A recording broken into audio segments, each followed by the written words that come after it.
Okay, Assalamualaikum and a very good afternoon to all of the participants of the quarterly College of Emergency Physician SIG Clinical Toxinology webinar.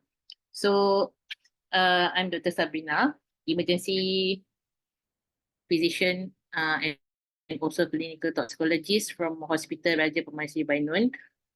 Today afternoon, we will discuss about one of the endemic cases that we have in of the Peninsula Malaysia. So we will start with a bit of case presentation that I've prepared from the cases that we have previously. So we have got over here a 43-year-old Malay lady who have no known medical illness before, had been alleged stung over the left upper limb at 2 a.m. in the morning while sleeping on the living room floor, whereby she suddenly complained of pricking pain at the forearm. So obviously, she didn't see anything peculiar at that point of time. Post-incident, she immediately squished on the affected side of the stung limb, and the bite side become more swollen, and she's feeling fullness and numbness over the affected side, but no active bleeding. However, she came to the emergency department around 24 hours post-stung and was consulted to the remote envenomation consultation services around 36 hours post-injury, which is 12 hours after ED presentation. At home, besides actually application of lemon over the times before comes to emergency department, she applied traditional oil but unsure the content of the traditional oil. No improvement, whereby the swelling started to increase and develop blisters. No breath, no chest pain, and no pertussis actually able to be elicited by the managing team. And from the examination, she is at that time alert, not tachypneic, with a stable vital signs of blood pressure 130/90,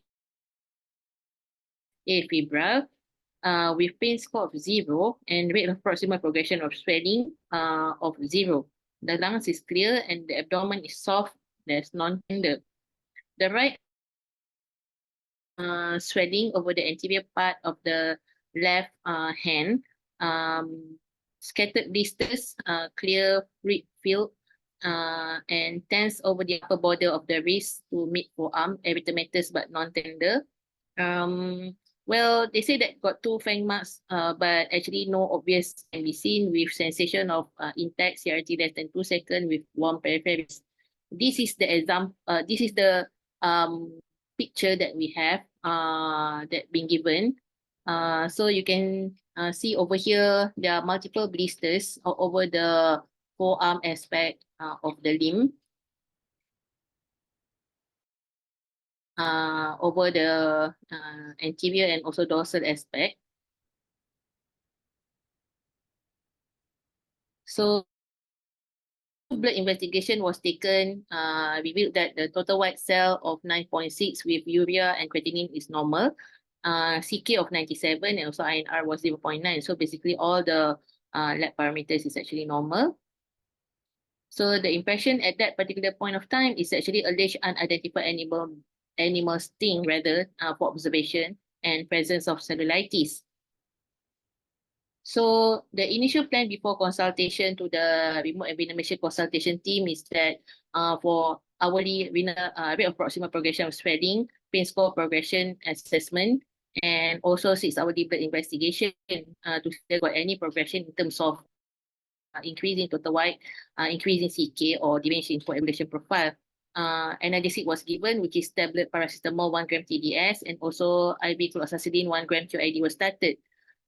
So the feedback from the REX team was that this can be due to stung ataupun arthropods that can cause local reaction. So the location of the patient's living area. So she's living near the paddy plantation up north in Peninsular Malaysia, between the border of Perak and also Pulau Pinang.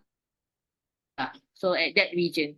So there are a lot of paddy field. So there are presence of actually Charlie ants or Paederus actually inside the house and also outside the house as well. But this is the first time that the patient being stung by the particular bite site. Okay. So yeah, that is the first case. And there's a pediatric patients who came with the evidence showing of growth beetle over here. Actually having contact dermatitis over the left side of the chest wall. This we knew after it was actually being published in the newspaper. So anyway, the case was referred to the dermatology team management and the patient was discharged well. So these are the two cases that we have for an initial start of the discussion. Okay, right.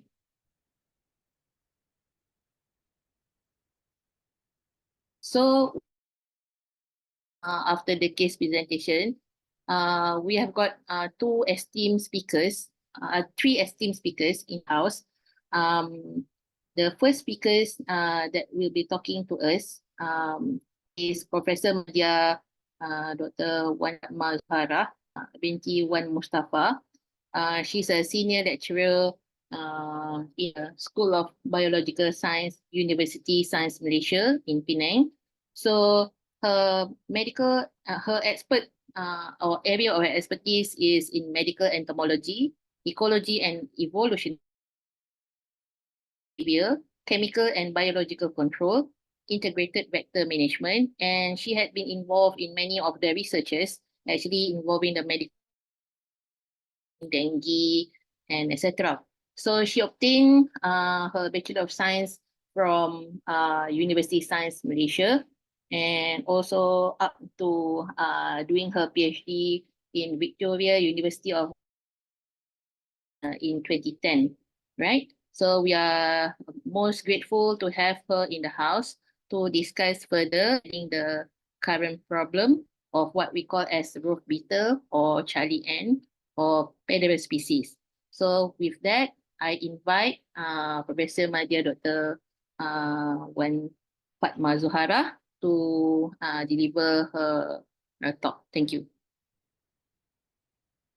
Assalamualaikum and good evening, everyone.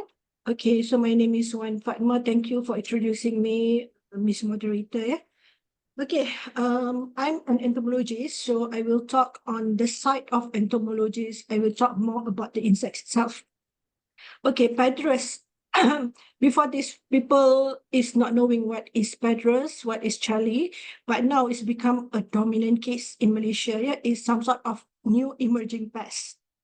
Okay, some of the people call it Charlie. Okay, if you go to Kedah area, people call it Charlie, C-A-L-I. I also don't know why they call it Charlie. Is it Charlie's Angel or maybe it's Charlie? Some of the old people said because when you get infected with the Paederus dermatitis, it's some sort like kena Charlie. You know, that's why they call it Charlie. Okay, and most people know it as roof beetle. Okay, the standard common name for roof beetle is also, if you go and search for literature, you can search for tomcat. Some people call it American fighter aircraft because it's like the aircraft, yeah. Skirt and bluff beetle. Okay, in Malay language, they call it semut semai, semut kayak. But then you must know it's come from a group of Coleoptera. Coleoptera is actually a beetles. It's not semut, yeah. It's a little bit misleading lah dalam bahasa Melayu. Okay, it's supposed to be kumbang semai or kumbang kayak. Okay, it's from a group Staphylidae, subtribe Paederinae. Okay, and right now it's about 650 described species under this subtribe. Okay, Staphylidae. Okay, sometimes you will find an insect, it look like the Paederus. Okay, but then the color is all black. Okay, this one is Phylontus, but Phylontus is not causing any Paederin release from their body. Okay, Stephanidae is actually estimated about 300,000 species, which is content of Paederus, Paederidus, Megalopaederus, and all of these substrate Paederinae. Paederina is actually can cause Paederus dermatitis. Okay, some people know it as Paederus dermatitis. Sometimes people call it dermatitis linearis. Okay, but in South Africa, the most common one is Paederus basilensis, Paederus columbinus, and whereas in East Africa, that cause keratoconjunctivitis is Paederus eczemaeus and Paederus abau. But in Malaysia, the most common one right now is the very dominant one is Paederus fucipus. Okay, let me introduce what is Paederus fucipus. Yeah. If you look into the insects, it's actually have two colors. Normally two colors. Some people look it like an orange color. Sometimes it might be a little bit red. And then you can count on the abdomen side, the four abdomens, okay, the segment 1, 2, 3, 4 normally is orange or red color. Okay, and then the body is actually very, very tough. Okay, and the body is sclerotized plates and it's called tergite and stenite. And then these insects is actually is very flexible. They can go through the windows if they have a small gaps. Okay, they can go through that windows or door. Okay, we look into the habitat where we can find these insects. Okay, it's occupied almost everywhere actually. Okay, especially the moist environment. Okay, they requires a moist environment because their eggs and larva cannot withstand desiccation. Yeah, they tak boleh kering. Okay, so they requires a very moist environment. Okay, normally we will find these insects in rice field area. There's a lot in rice field area, but then you can also find them in forests, okay, in a palm oil area, freshwater lakes area, okay, any grassland area. And then how they feed is actually they are very polyphagous. They are sarcophagus, which is they can feed on scavengers. They eat almost everything. Okay, if they only have fungus in that area, they also can feed fungi. Okay, the best part, yeah, their behavior is actually they are cannibalism. Which means they can feed in case of a lack of foods, they can feed each other. Okay, that is one of the challenges because if one Paederus have the bacteria, so when another friend feed on them, another friend will get infected. Okay, and the whole population later on will have the bacteria in their body. Okay, in terms of the behavior, okay, this insect normally very active during the day. Okay, they attracted to the light during the nightfall. They can fly. Actually, they can fly up to sometimes can goes up because last time when I do a research, there's a 30-story of apartment, and they still we can still find it on the 28th floor, 30th floor. Okay, it means they can fly to that height. Okay, most of the time, okay, they will crawl and run. But in case of emergency, they can fly. Okay, but you can hardly see they fly. Okay, they normally under the elytra under the elytra, so they have the wing. Okay, they hardly show their wing, but when they want to fly, they can fly. Okay, all right. So we look into the life cycle. The life cycle is actually holometabolous. It's a complete life cycle, which is the eggs is very, very small. It look like a sand. Okay, it's like a pearl, but in the sand size, very small. Okay, normally the incubation day is about 3 to 19 days. And they lay eggs about 6 eggs per day per females. Yeah? So once it's turned into the first insta, it requires about 2 to 4 days. Come the second insta larvae, and then it's become a pupae. So this 1, 2, 3, 4 stages is actually they requires a very moist environment because they cannot withstand desiccation. Okay, then once they become an adult, that is the time where they start to come out from the soil and then start to invest human area. Okay, so if they have a very high protein diet throughout their lifetime, they can live up about 43 days and produce about 121 eggs in their lifetime. Okay, but in case, because they eat almost everything just now, yeah, but in case they have high carbohydrate, they can live longer. It's about 74 days. Okay, if the temperature is very high, the development of the insects will become faster. Okay, when I do a research, actually, most of the time we will find a lot of this insect around March to April. And then another cycle is actually during July to September. I'm not sure about the doctor. Do you find a lot of cases during this time? Because when I do a research in Penang area, it's actually this is the time where the population of this insect is very high, March to April, and then July to September, and sometimes July to October. Okay, and their lifespan is about 2 to 3 months. Okay, now I believe that God create every single thing they have a benefit. Yeah. So actually, Charlie, is it a Charlie is pest or a beneficial insects? Actually, Charlie is a beneficial insects. But then when it's come to human habitation, so they become a pest.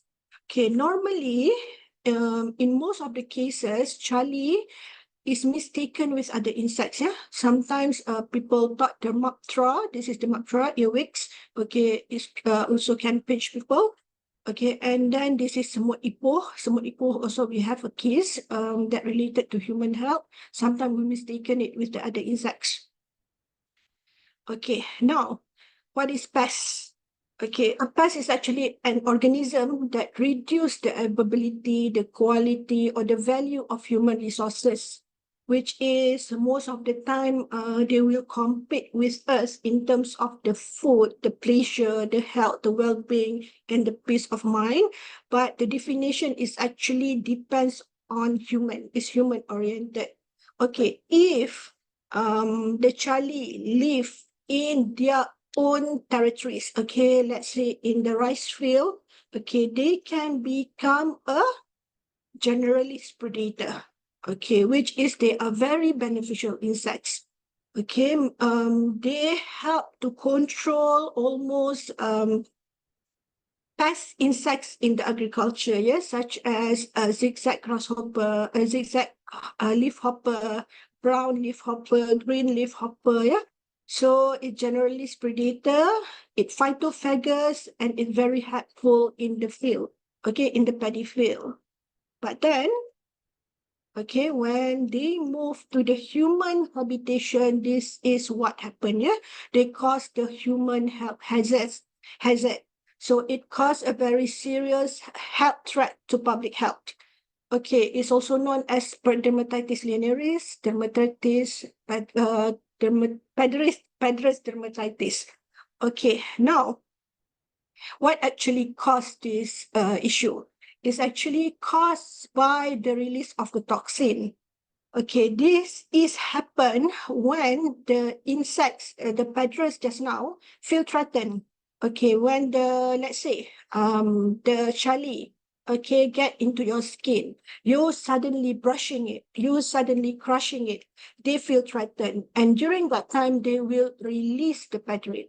Okay, these insects, please bear in mind, this insect is never bite and never sting. Okay, never bite, never sting. And this pattern is actually caused the Paederus dermatitis. Okay, this happen when you're brushing, okay, you're crushing over the beetles. Okay, what you can do is actually when you see the beetles on your body, what you can do is actually slowly blow them. Don't make them feel threatened. If they feel threatened, then they will release the Paederus. Okay, after that, you can just straightly wash your hand with the soap, okay, and water before the Paederus get into the skin. Okay, this is some example, that we can find. I think this is the cases during the PKP last time.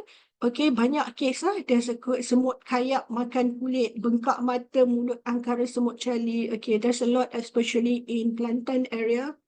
Okay, all right. Now, what is the cause of infection? Okay, they believe the gram-negative bacteria Pseudomonas aeruginosa that live inside the gut of the chali is causing that produce the Paederus. Yeah? Is actually Pseudomonas aeruginosa ni is endosymbiont bacteria, which is they help the chali to digest the sugar inside the body. So they have symbiotics relationship between chali and Pseudomonas aeruginosa.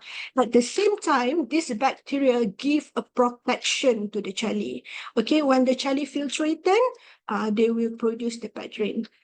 Okay, but now, okay, some of the literature said the Paederus is more potent than the cobra venom.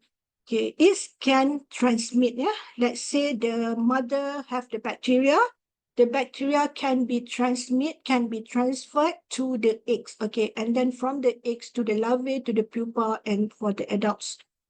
All right, okay, and as I told you just now, they also have the cannibalism interaction, yeah, they can feed on each other.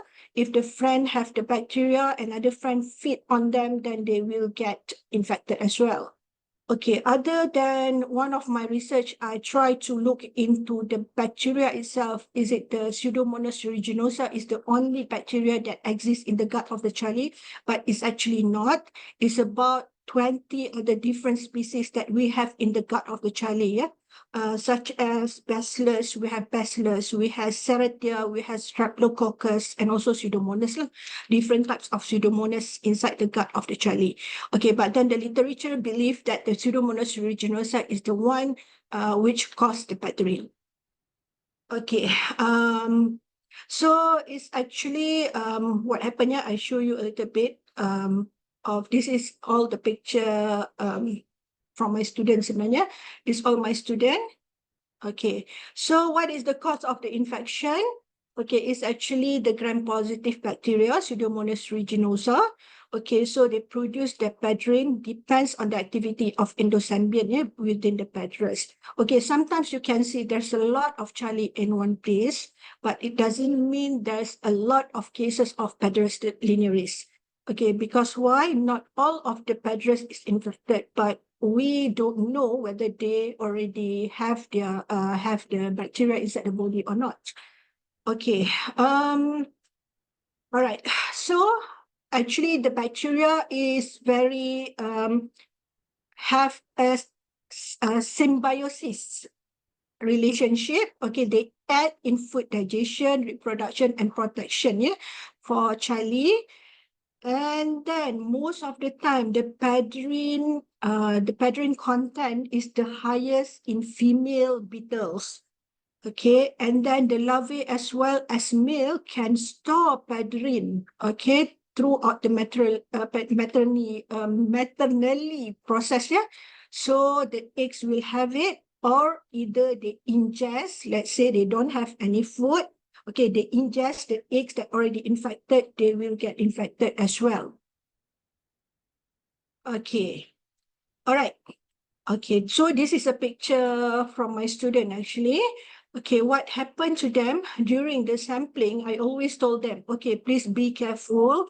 Wear a long sleeve. Okay, wear a long trousers. Okay, please cover yourself and everything. Make sure you will not get infected.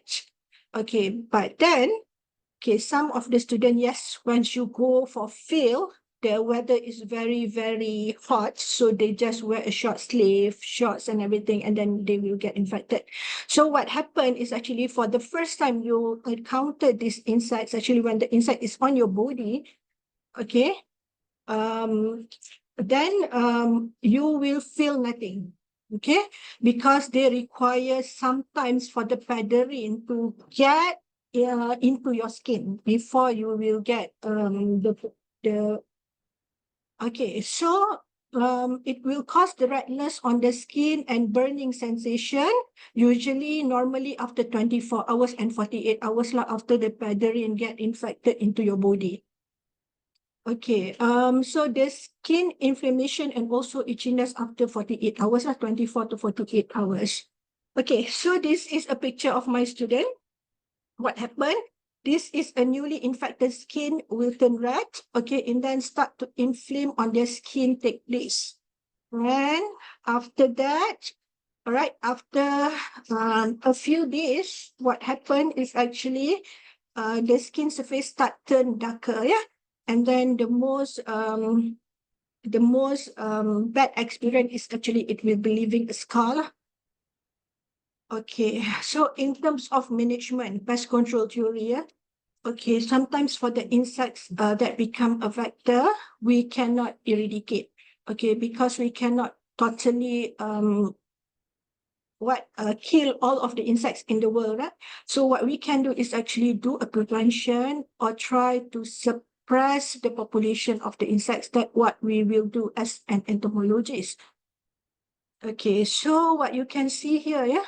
Okay, there's a statement. The public health and municipal authorities in Malaysia, they already deploy thermal fogging and direct chemical spraying using the pest guard. Okay, this is a normal spray, chemical spray that we normally use for the lalat, okay, for the fly, for the mosquito, okay, to treat the Paederus fucipus infestation in human setting. But then, in most cases, okay, this method is only provide partial or temporary suppression. It's because this insect is very tough.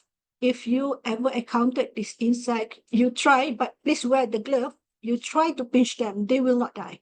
Okay, even if you dip it in alcohol for about like 4 minutes, they will not die as well. Okay, they are very tough. That's why, okay, the chemical control cannot totally eradicate or suppress the population of the insects. And then you must understand there's a cycle in the ecology where the population will boost up at one time.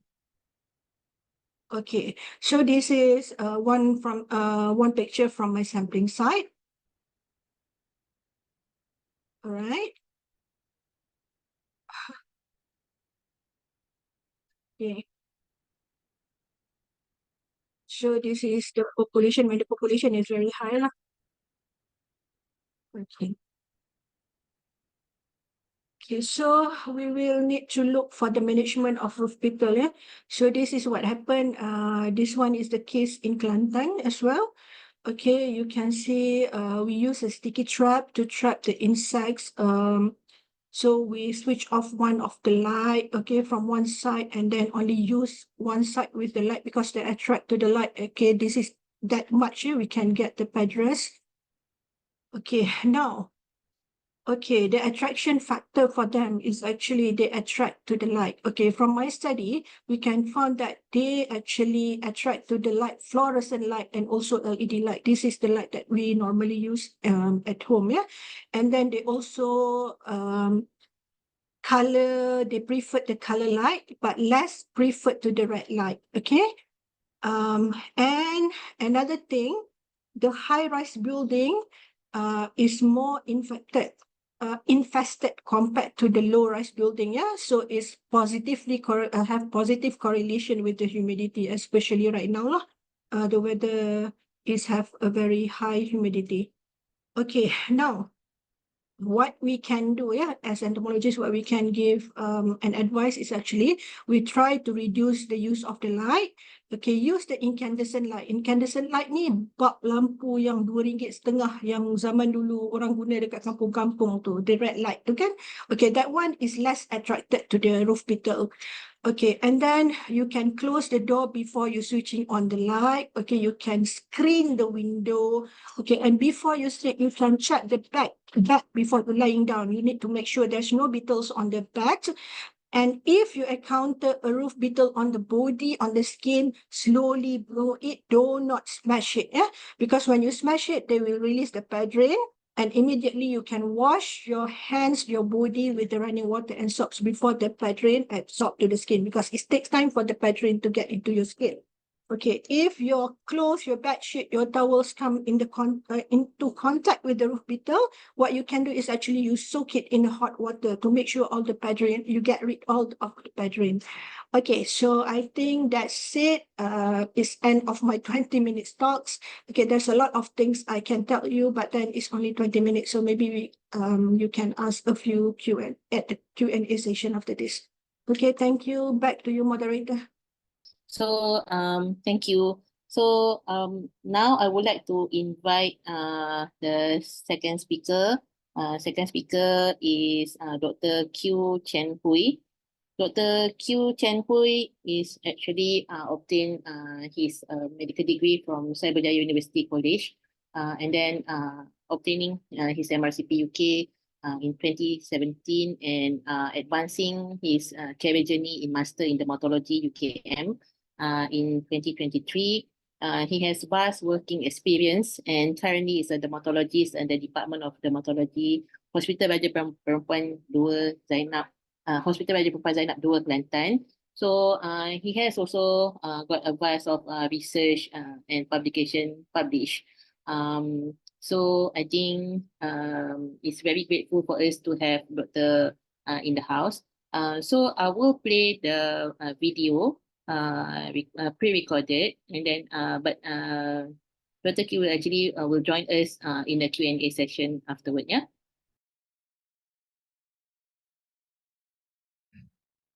Good afternoon, everyone. I'm Dr. Q, a dermatologist from Hospital Raja Perempuan Zainab, Kota Baru. It is a pleasure to be here today, and I would like to extend my thanks to the College of Emergency Physicians for inviting me to these expert panel sessions. My presentations, from beetle to blisters, will explore Paederus dermatitis from a dermatologist's point of view, and I will uncover the fascinating and sometimes severe reactions caused by these tiny little creatures.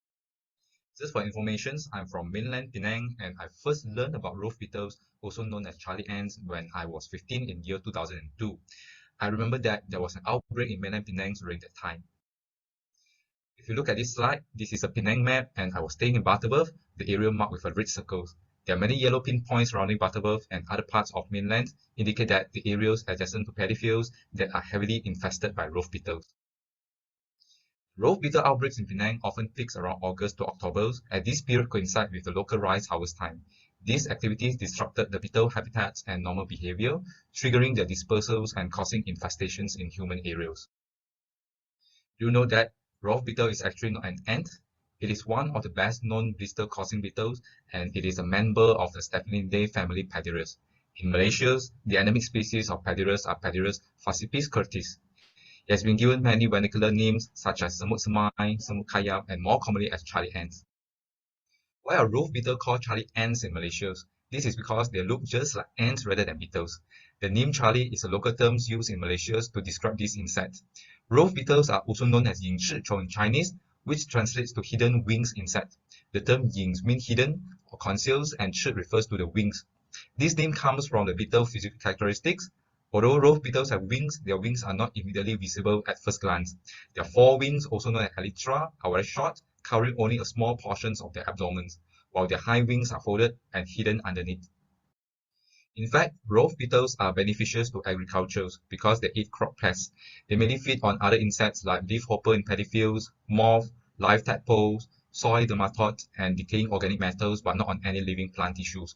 You can often find them in moist areas such as under the stones and near the ponds, streams, rivers, and marshes, while in Malaysia, they are commonly found in paddy fields.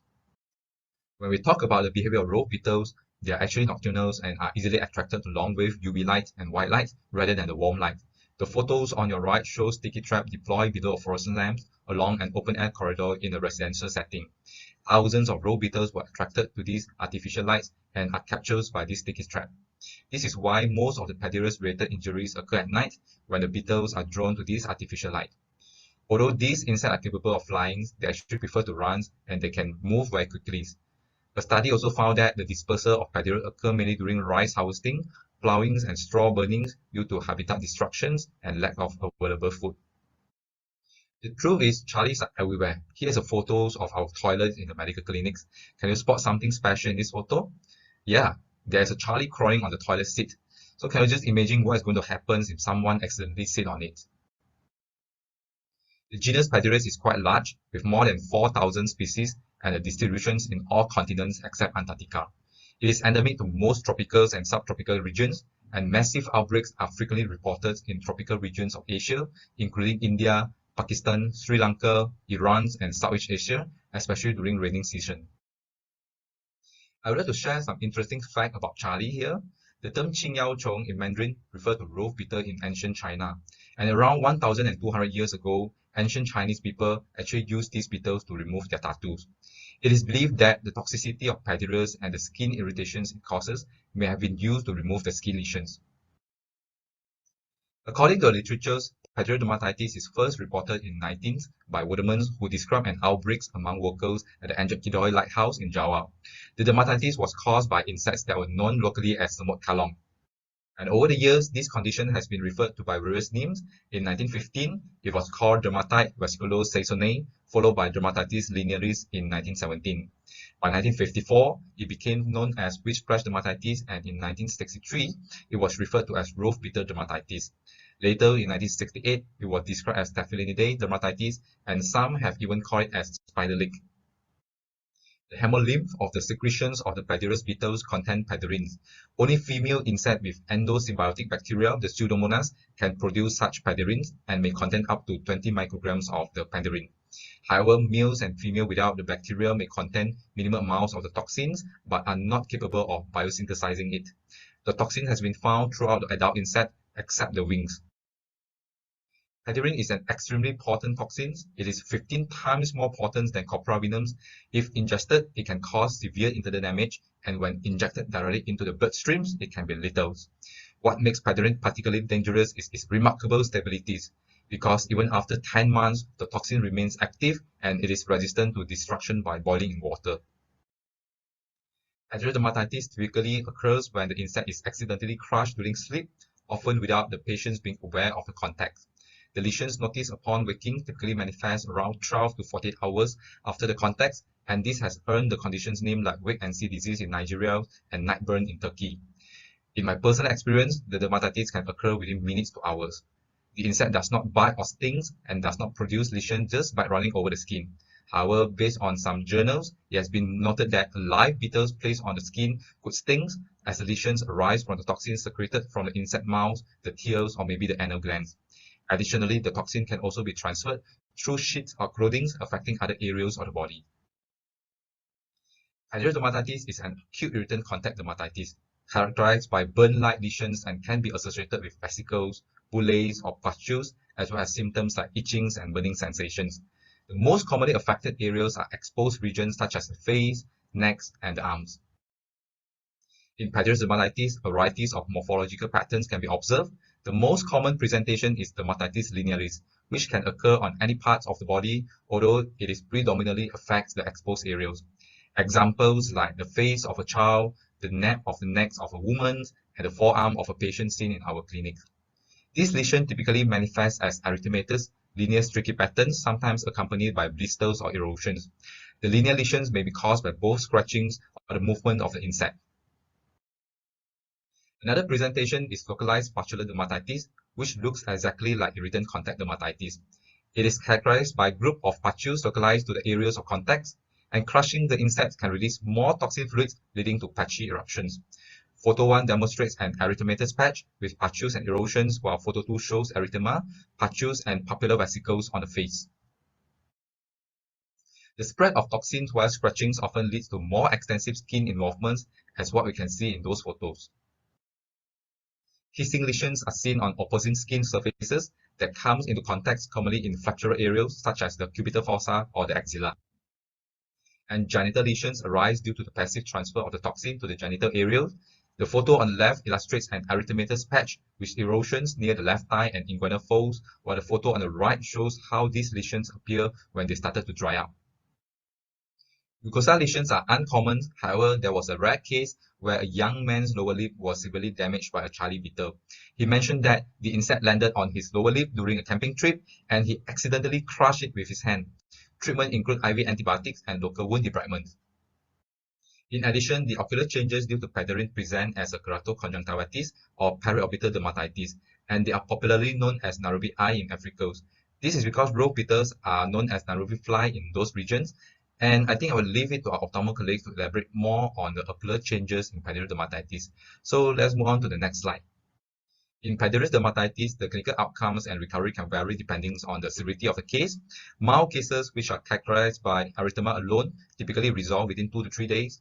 For moderately severe cases that involve significant vasculations, the lesions generally dry up and exfoliate within about 7 to 8 days.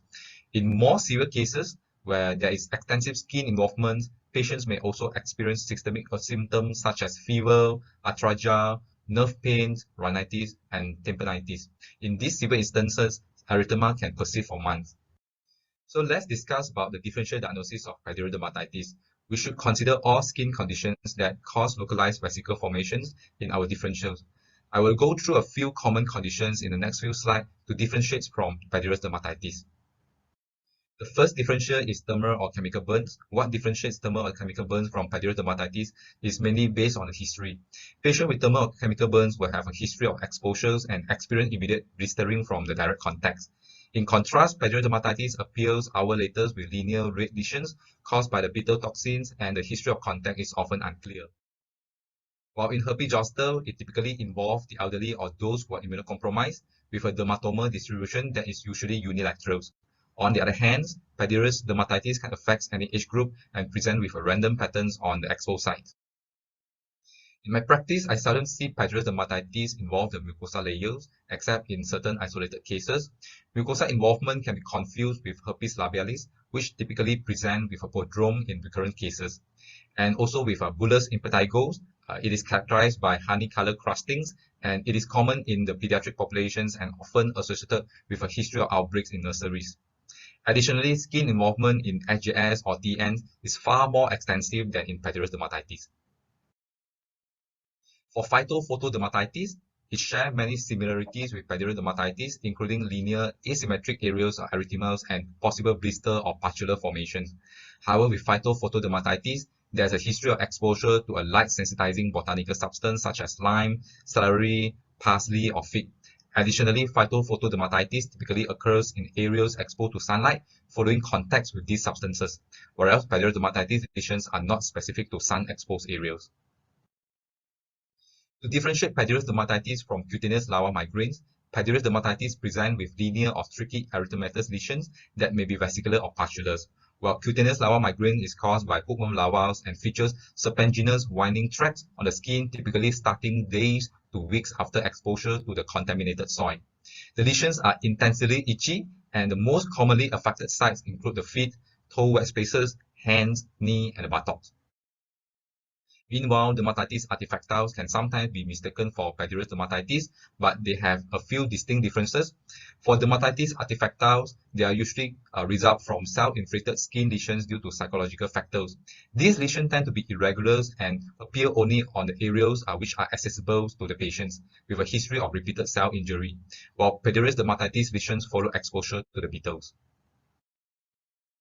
Complications from Paederus exposures are primarily due to the direct effects of the toxins and also secondary infections. Common issues include post-inflammatory hyperpigmentations, PIH, and scarring. In more severe cases, patients may develop extensive exfoliating and ulcerating dermatitis, which can be serious enough to require hospitalization for further management. People have been exploring treatments for Paederus dermatitis long before I was even born. In fact, back in 1987, Franks and Kanemitsu from Florida published discussions on various treatment options, and at times I was still just a baby. The management of Paederus dermatitis is actually similar to acute irritant dermatitis. It can be divided into 3 stages. First is immediate care right after contact. Second is treatment after the appearance of the skin lesions, and finally the management of complications. For patients seen immediately after the contact, the affected area should be washed with soap and water or with boric water. Boric water, which contains boric acid, is useful for cleaning the skin, reducing inflammations, and preventing infections. while topical tincture iodine can be applied to neutralize the paedurins, but it may be too late sometimes, especially once the reaction has developed. Oral antihistamines can also be given to relieve itching. After the appearance of the lesion, several treatment options are available. Some are based on literatures and the others are based on my previous experience. If the lesions are wet, you can use diluted CanO4, 1 in 10,000 dilutions, or normal saline for dressing. Although some journals mention using magnesium sulfate soaps or dressings, I have no personal experience with this method. When it comes to topical corticosteroid, it is a backbone of the treatments as they are used to reduce inflammations.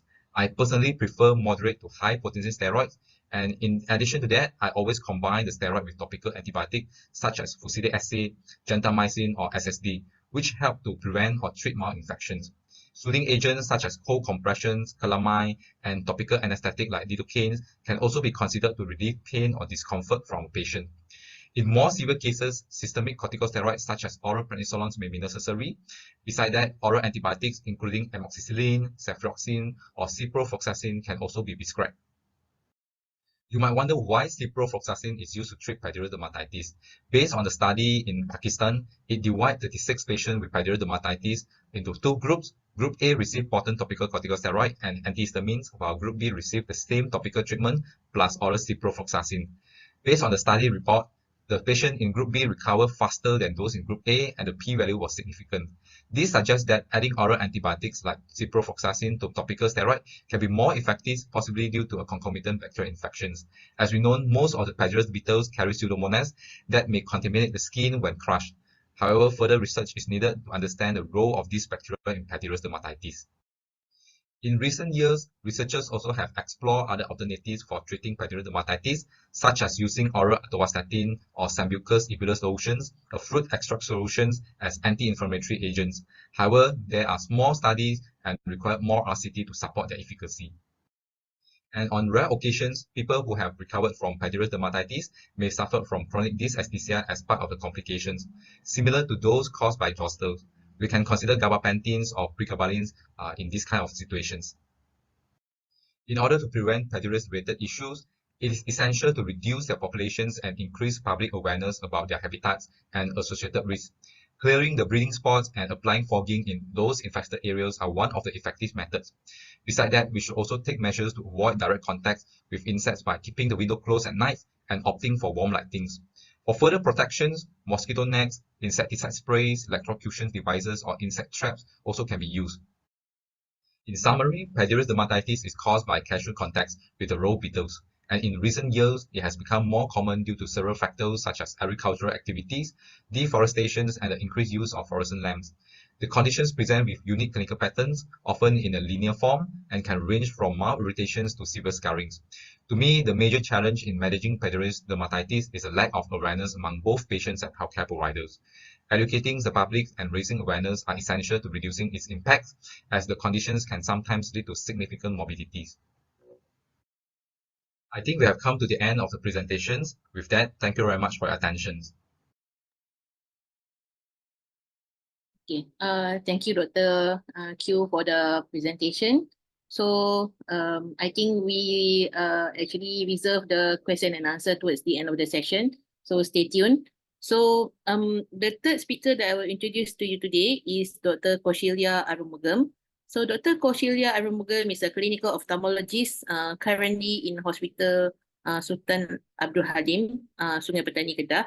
So she obtained her MBBS from Malacca Manipal Medical College way back in 2011, and also Doctor of Ophthalmology from UKM in 2021. So we are fortunate to have Dr. Kaushilya in the house to actually share her experience in managing Charlie Bug ophthalmology point of view, because I know that actually in the northern part of Peninsula there are a lot of cases that you have seen having to have a secondary school in northern region of Kedah also. I myself actually have been experienced this kind of injury as well. So without further ado, Dr. Kaushilya, the floor is yours. Thank you. Dr. Kaushilya can unmute, yeah? Thank you. Okay, thank you very much for the kind introduction, and thank you to the other doctors for a tremendous presentation. Okay, so let's go to the ophthalmology point of view. So we all know, so this is the Paederus, known as roof beetle or Charlie ant. So let's go to the next slide. Okay, so the pathogenesis usually from the eye, for ophthalmology wise, usually you crush, when it's crushed against the skin, and this toxin Paederin, which is a potent vesicant, when it gets transferred by your fingers and all, when you actually touch your eyes and also, that's how it actually happens. Okay.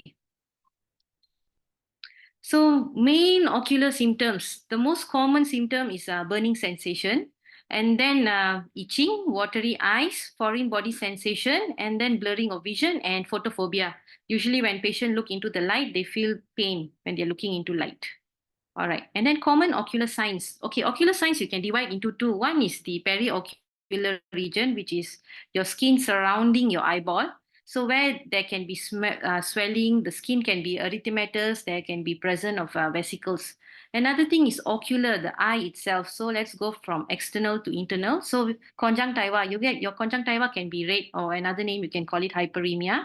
And then you can also have discharge because of all this inflammation.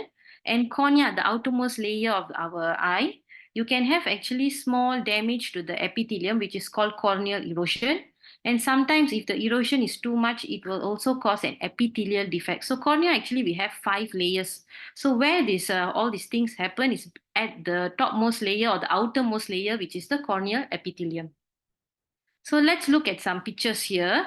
So when you look at the first picture, you can see all of these pictures are mainly talking on the periocular region. So the first picture you can see, the skin is erythematous, there's a bit of swelling.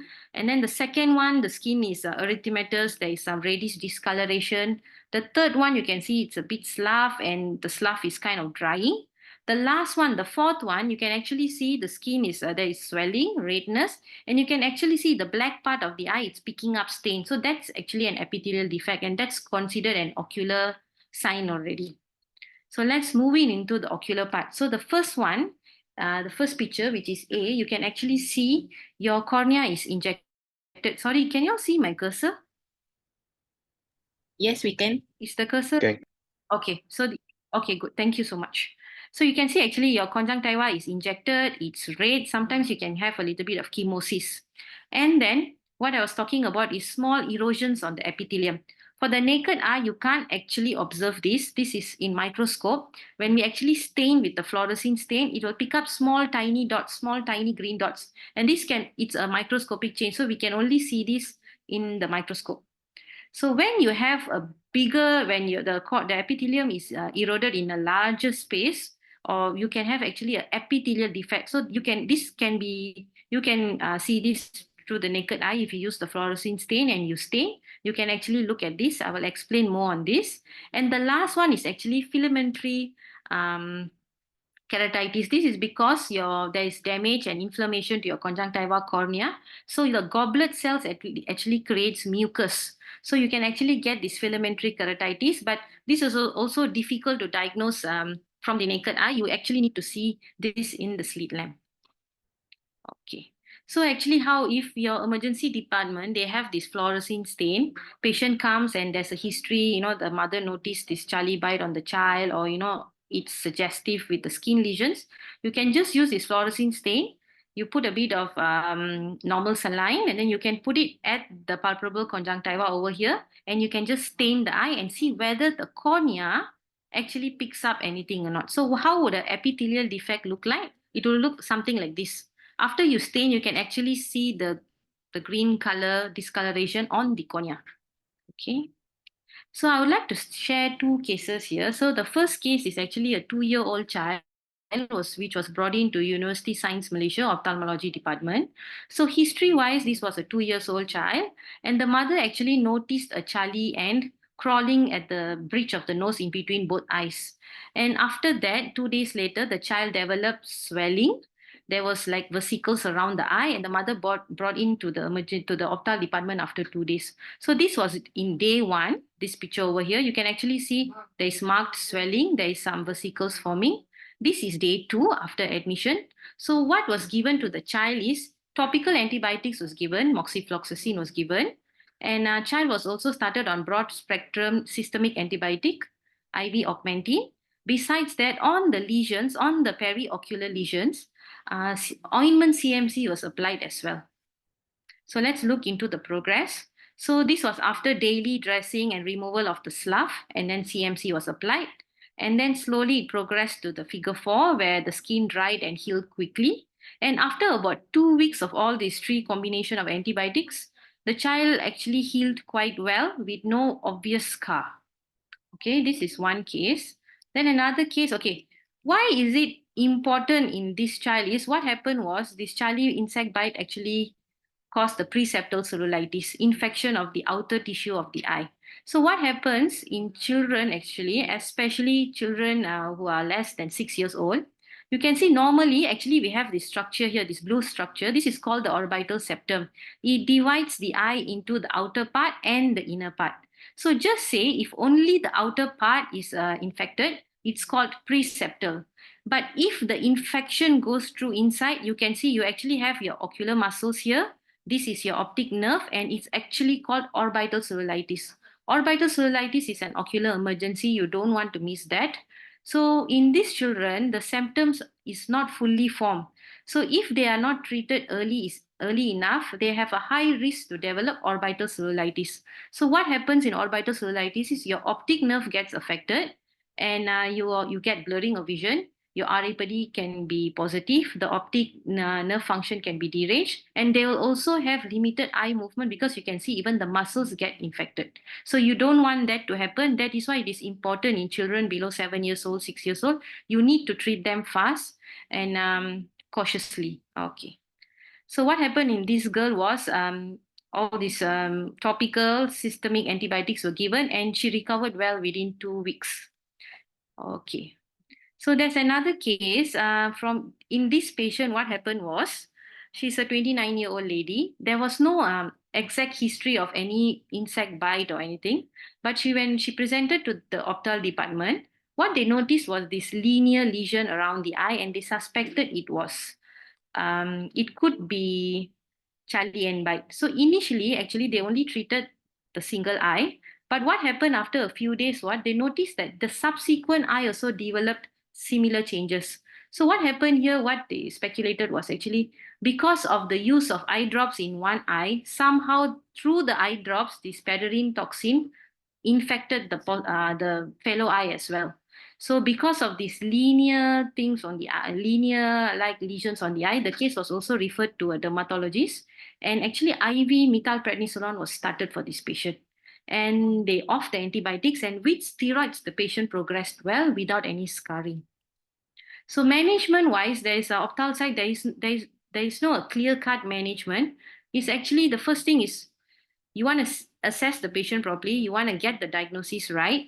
So basically, local and systemic antibiotics are mainly to prevent secondary bacterial infection. And another thing is steroids. Steroids, if there is marked swelling, marked edema, you can use steroids with close monitoring. Other than that, of course, lubricants, when your cornea is affected, when there's an epithelial defect, together with local antibiotic, you want to use lubricants as well to lubricate the eye. Sometimes if the cornea is affected, the epithelial defect is large enough, you can also refer to us, and we might also put them on a bandage contact lens temporarily until the epithelial defect heals. So basically, the take-home point on my side would be to co-manage with the dermatology team, and please refer the case whenever in doubt. If you are not sure and the eye is involved, it's a child, anything at all, please refer whenever in doubt. So yeah, thank you for listening. Right. Thank you, Dr. Koshilia, for the sharing of the presentation from ophthalmology point of view. So I think we have got a lot of questions over here for all of the speakers over here. So okay, Dr. Wan Fatma ready. So question from Aisha Hani Azil to Dr. Wan Fatma. She is asking about where does the images Paederus found in the building as a habitat. So Okay, based on this question, actually, it's actually hard to find the image of Paederus in the building because they requires a very moist soil to complete their life cycle. Okay, we are trying to find the immature stages, but it's very rare to find it. Okay, normally you can find it somewhere in the building. Yeah? Let's say you can find the fungus, the kulat-kulat kan, celah-celah building. Okay, that is one of the places. Or if you have in the apartment, you have the water tank. Let's say water tank in the building, that is another place that you can find it. Okay, but it's hard for you to find it because the eggs is very, very small. I think it's about less than 2 millimeters size. And then the larvae is white in color. It's very white in color and hard for you to see it. But when it turn into adult, you can obviously see it because of the color is red and black. Okay, I hope I answer your question. Okay, there's a question from Professor Madya Dr. Ahmad Khaldun from UKM. So this I open for anybody from the panel. Is the clinical effect of Paederus it's not stung. Okay, so Paederus is due to the chemical paddering or the infection or both? Okay. Okay, I try to answer it because in paddering itself is contain the bacteria. Okay, so the pattern will dissolve your skin and then the bacteria will get into the skin. So it's contain both.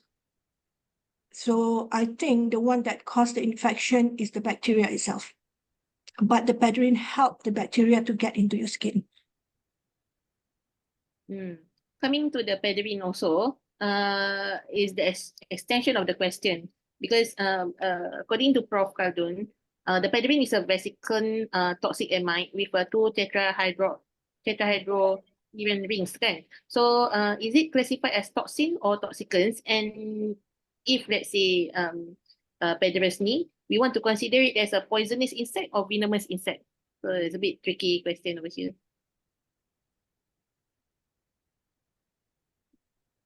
Mungkin apa ni Dr. Wan boleh because Alright, I think it's a toxin. Okay, but if you want to compare it with venomous, like a snake is uncomparable lah for me.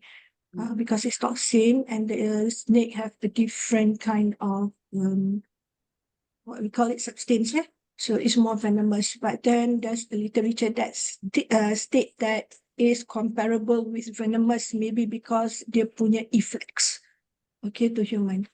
But for me, it's uncomparable lah. Okay. So a question to Dr. Q from Aisha Hani. So can we differentiate Paederus dermatitis and other contact dermatitis apart from the history taking? Because in ED, sometimes the pace is quite fast. So patient also probably cannot give evidence of history. Sometimes they cannot actually see what's the insect that actually is crawling on the patient's skin. So how can we differentiate? Any tips?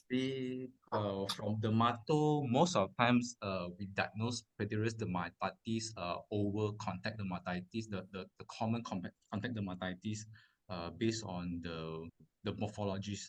So what we call as a pattern recognitions, because as we know that Paederus dermatitis, they often give rise to this dermatitis in the linear forms. And then, of course, you go back again. You still have to go back in history, like it or not, where they come from. Okay, are their house infested by all these Charlie ants, or maybe not?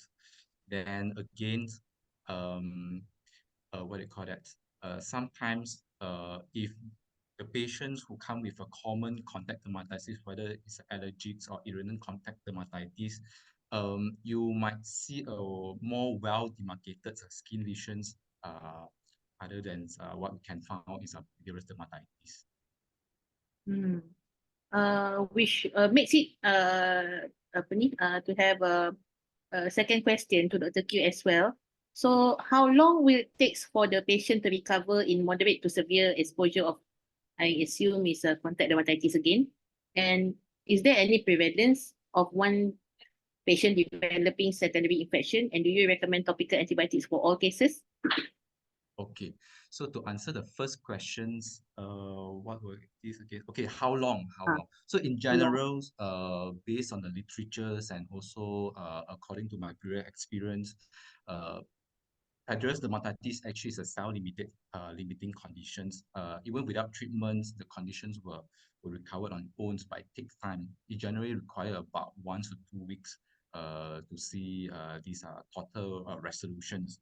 Okay, of course, we couldn't wait until that extends, and most of the time, patient might complicated with superimposed infections. So, to be honest, I see these superimposed bacterial infections very often. So whereby whenever I have a patient sitting in front of me with a Paederus dermatitis, I always combine topical corticosteroids together with topical antibiotics. So we are lucky enough in my clinics, we have this preparation called Flucicort, which is a combination of betamethasone, propionate, and also the fusidic acid. And this is the common medications that I give to my patients. But it still depends case by case basis because I also have a few patients who come with only redness without any vesicles or erosions. In that kind of cases, I'm very confident that a secondary infection is very unlikely. Then I'll probably just discharge them with a topical topical corticosteroid instead of combinations. Yeah. I see. Dr. Ahmad Khaldun actually asking, are all contact with Paederin, while waiting for Dr. Koshilia to join us again, are all contact with Paederin results in cellulitis, that is inflammation due to secondary infection of the subcutaneous tissue? Or is the cellulitis is due to damage from the cell lysis from the Paederin itself? I It can think be. the pathophysiology. I think Dr. Prof. Wan Fatma have answered questions before this. Is a combinations of I say two pathology. You see, number one is a fasciclin toxins, okay, which actually destroy the configurations of the skin cells. All right, so causing all these features of contact dermatitis. Then on top of that, because of these symbiotics, there's a pseudomonas. Not only pseudomonas, there are several bacteria hiding in these paederins. So actually, there is a very high likelihood of a patient having a secondary infections. And not forgetting about our patients, we have a lot of patients. They prefer some other alternative remedies. Okay, they go and apply all sorts of traditional medications and etc. And even scratchings. Okay, which might further leads to the risk of infections. So we have to consider all these all together. So the treatments actually have to tailor made with the presentations when they first presented to our clinics. Yeah. So I hope I answer all the questions. Yeah. We are waiting for Dr. Koshilia because there are one or two questions with regards to the ophthalmo uh, condition. But I think got one question from Dr. Emilia to Dr. Q. May I know which type of lesions that need dermatoreferral? Okay, it's very simple and straightforward. In the end of the day, this is a form of contact dermatitis. Yeah. So treatments and the approach should be the same. It's just that today we know that this form of contact dermatitis is because secondary of this insect.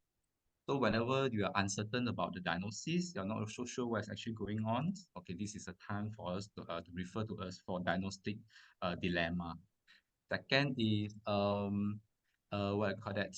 If we are very confident with the diagnosis of Paederus dermatitis, but unfortunately, especially in the KK settings, they do not have moderate to high potent corticosteroids because I understand that most of the KK they only keep like hydrocort or BBC 1 in 4, okay, and maybe some the lucky one they may have BBC 1 and 2 maybe up to the full strength, then they have no problems. So you have limitations when it comes to treatments, and this is also the best time to refer us for further management.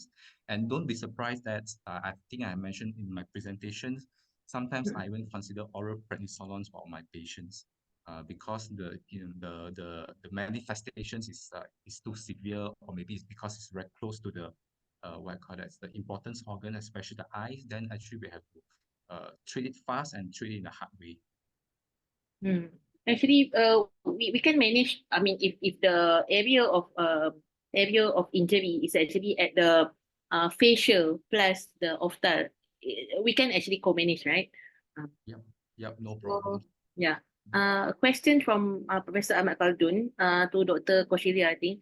Is the pH of the pederine or endolymph of the beetle play a role in the spread of severity of the toxin? And if yes, then which irrigation fluids will be more effective and how much volume to be used in the initial irrigation? I believe this one is for the irrigation to the skin and to the eyes. Dr. Koshilia? Okay, usually from what I did some extensive research, nothing was mentioned on the pH. So what we usually around the eye, usually what was used was normal saline.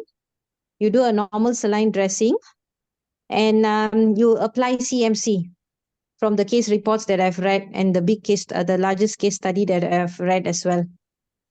I never come across anything that did mention about pH, about the pH and must you use a certain type of solution to wash it or what. Dressing was done around the eye, yes. And it was used, a normal saline was used, or if a patient is not in the hospital setting, clean water. Clean water, right? Yes, yes. Okay, from Amelia again, question.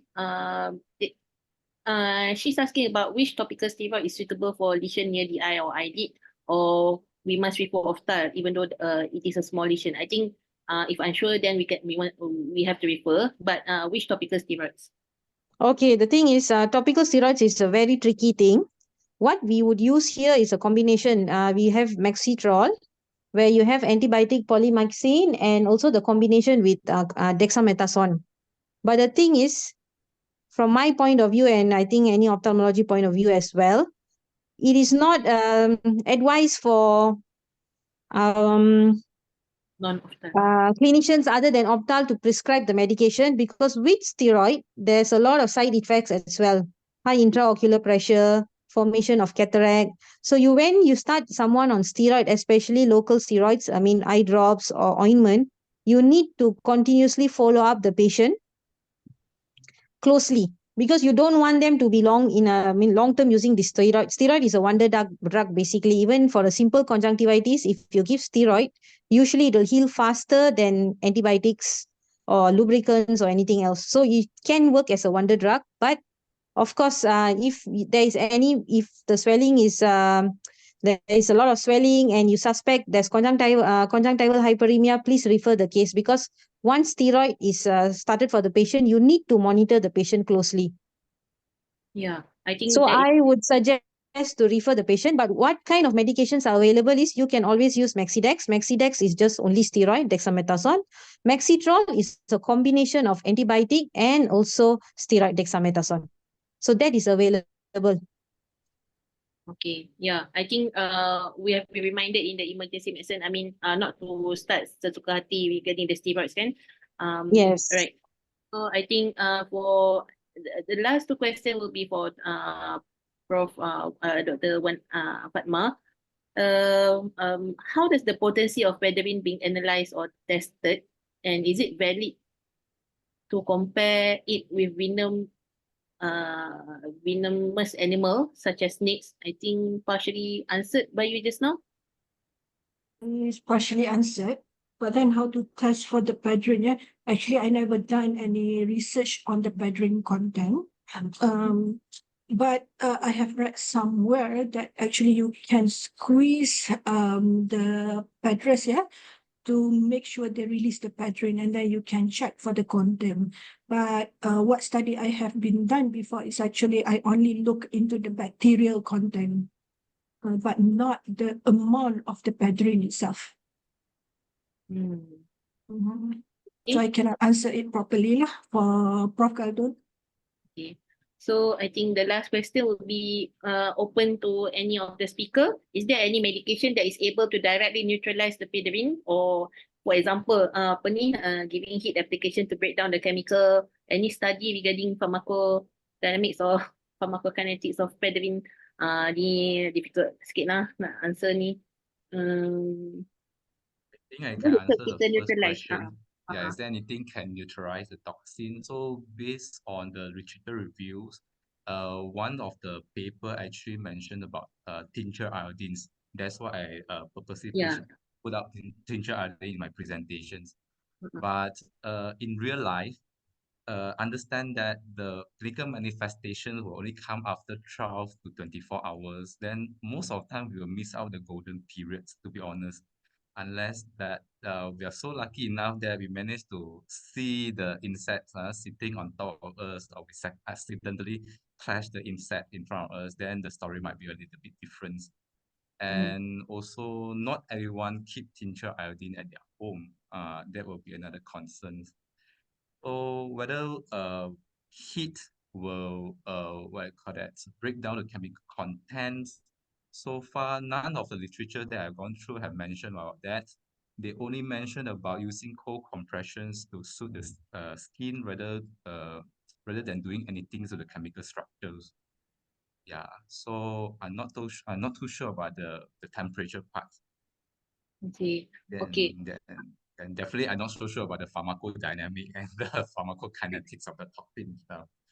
There are still a lot of things that can be studied, yeah, obviously.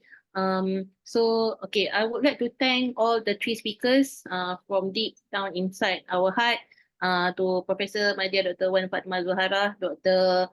Q Chen Hui, and Dr. Koshilia for your expert inputs and sharing for us today. From the SIG of Clinical Toxinology, we hope that with these inputs, it will help us in management of the cases, started from the klinik kesihatan, GPs, and also in emergency department, and how we can actually refer the cases more appropriately to the respective department. Thank you so much, dear speakers. So I have put in here the link for the registration and e-certification. So all participants can actually fill in the form. So we will meet you guys again in the last quarter of the year, in November or December, hopefully with the same crowd or different crowd. So thank you once again. See you again soon. Thank you. And Assalamualaikum. Waalaikumsalam.